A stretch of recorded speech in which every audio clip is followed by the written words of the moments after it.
So if you come in this tool, there are some basic presets kind of in here that you can start with. They're all kind of all over the place depending on what you want. There's some that are definitely a lot more more stylized that you can play with. But like you can see the little bits and pieces depending on where you move. They go in different spots, which is what would happen with a real camera. So it's pretty cool. But all the stuff is super customizable. So if you just see kind of an idea of something that you like, you can definitely pick one and kind of start with it. Like some get a little weird, like these. These are all actual types of lens flares that can happen depending on lenses. But what you can do if you find one that you like, so this flare position right here is just this little dot in your scene. So if anybody wanted to use this, I will show you. Say you just had your footage and you wanted to put a cool flare over stuff. This is just to make stuff look cool. If anybody does not want to make things look cool, you definitely don't have to. So one caveat with this tool, if anybody uses it, it is crazy slow. So this is a good example of how you get to practice doing what's called a pre-comp. So I put a video up on the, a couple people had asked if I could put videos on the Moodles.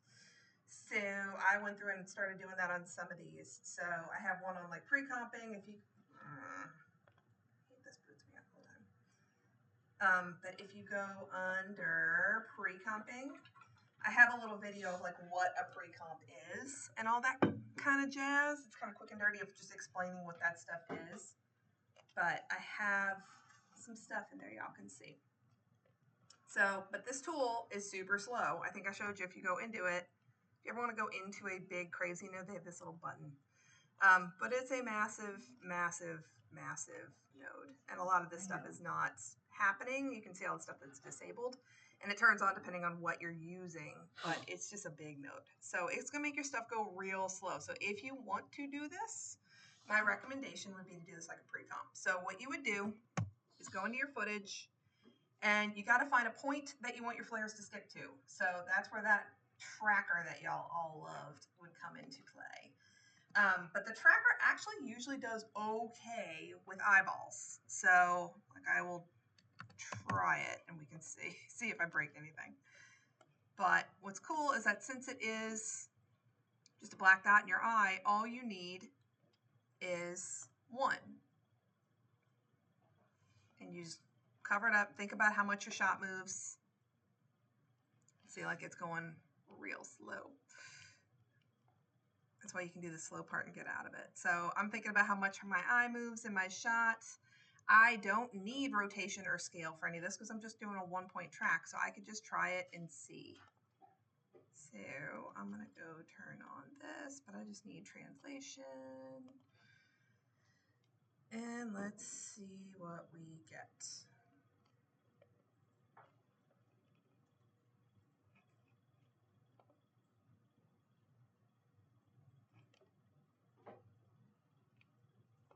So my footage was a lot longer than my clip.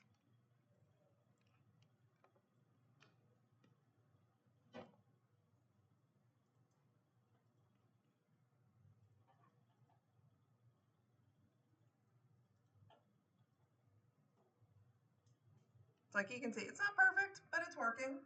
And in the case of a flare, a lot of the times, as long as it's not jumping around, it's okay. As long as it finds some place to stick to. You basically just want something kind of consistent that you can stick with. So, and this is what I was saying, it helps if your eye was really well lit. If your footage was a little bit darker, this may not go quite so easy. You can also always manually go nudge that tracker or the thing in that flare tool in place.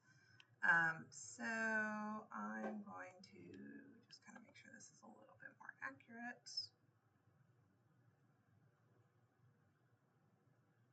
See, actually considering it does a decent job.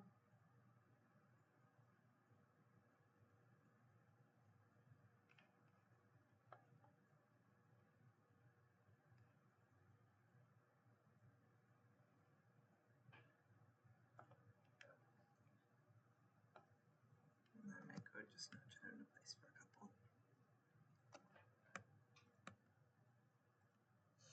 So as long as it just works for what you want your eyeball to do, and it's kind of consistent, like it doesn't have to be super perfect like what we've been seeing. So like something like this is probably fine. So I'm going to say that's good.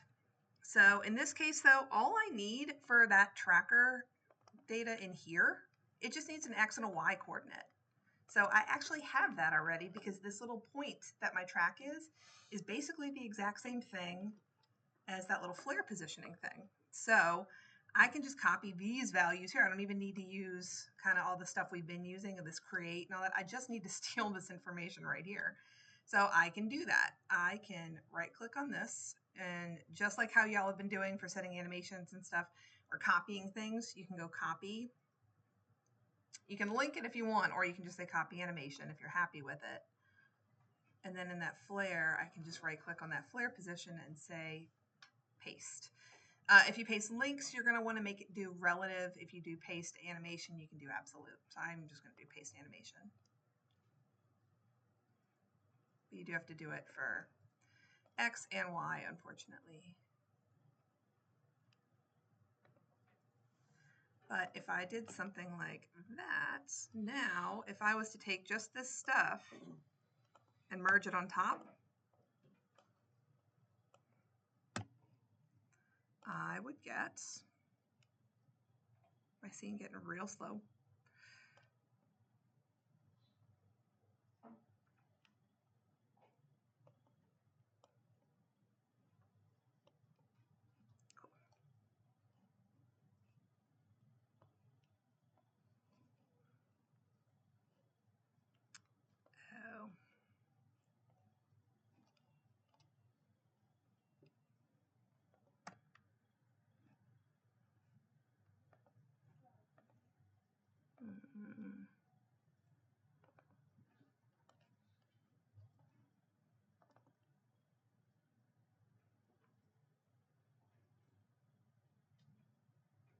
Oh, I pasted the wrong one.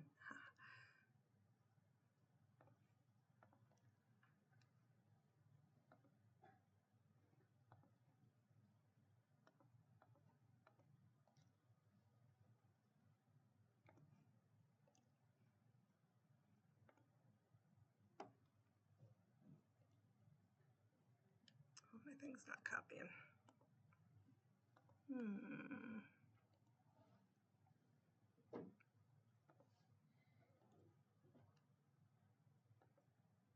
Oh, that worked. Okay, so if you do want to copy this, apparently my way I was doing it wasn't working. If you just kind of come to the end here and just say copy animation, you can copy the whole thing. So, but I copied my little values over. And now that sticks on that eye. And now it looks like she's going blind, obviously, because it's like way, way bright and huge. But if you get something like this, now you essentially have this tracked in place that I can go to other frames, and you'll see this stuff is just slow, but it does. You can click around and go to different frames and move in it. But it's going to be real slow. I'm trying to wake up.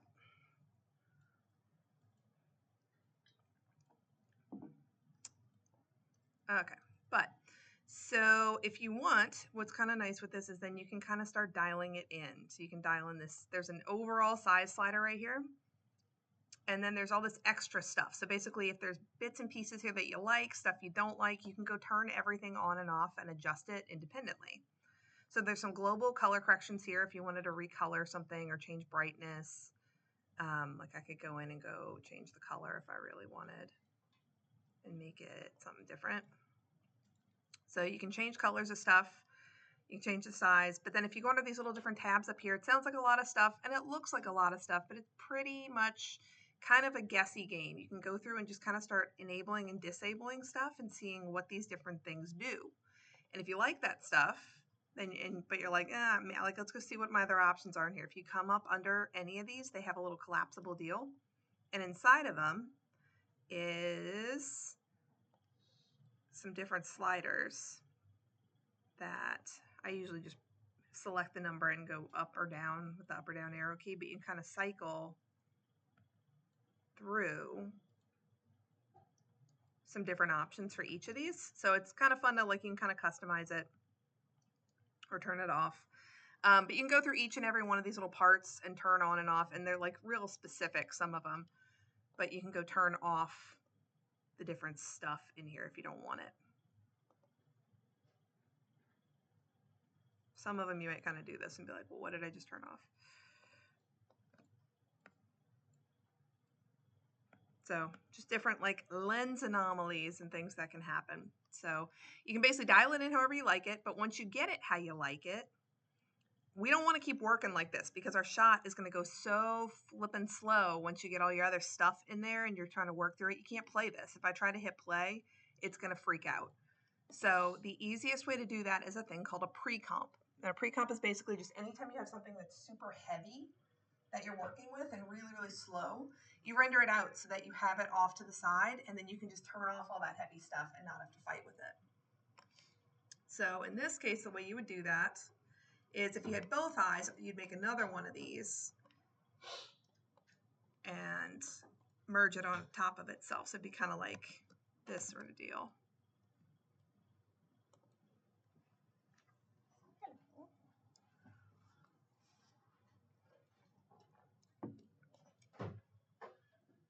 And so you do not want to keep working with this because it's going to make your shot slow. So as soon as you can, you would want to get all your stuff in there, and it'd be something kind of like this. It'd basically be, if you wanted it for both eyes, it'd be basically two flares with two different trackers driving kind of the shapes or the position of it. Hooked up like this once it comes back to life. But once you have those two trackers running, you kind of have everything set up the way you like it, you can render it out. So you would basically let your computer come back to life.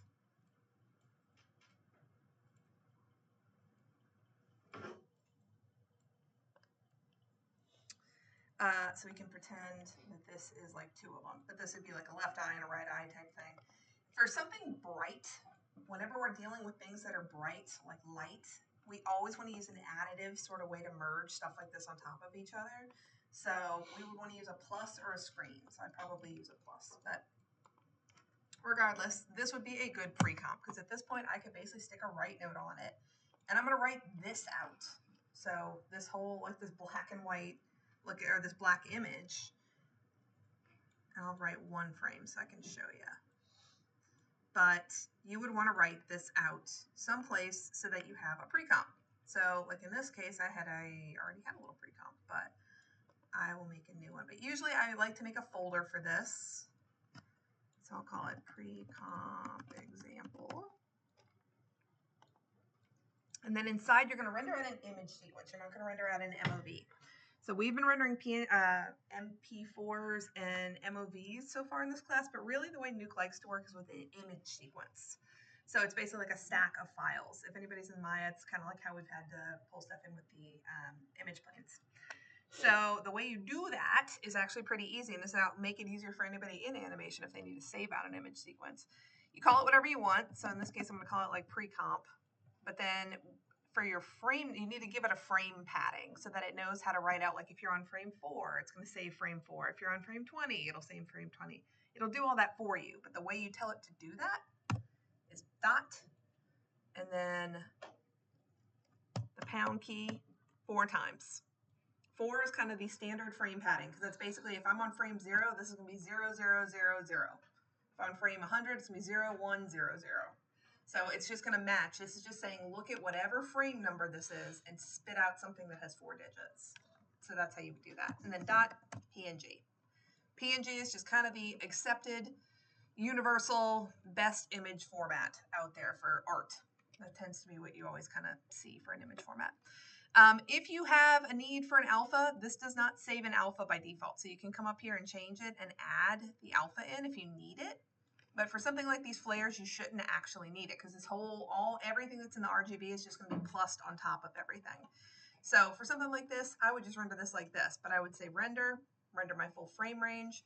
These are slower. It's going to take a little bit and kind of chug through them. And by a little bit, I mean maybe like 10, 15 seconds a frame. Nothing crazy, but let's say I'm rendering frame 56. But I'd put whatever your frame range is in here normally. You can see it'll think. So this is one where your progress bar is actually going to matter. It's going to stick up and you'll actually be able to see kind of how it chugs along.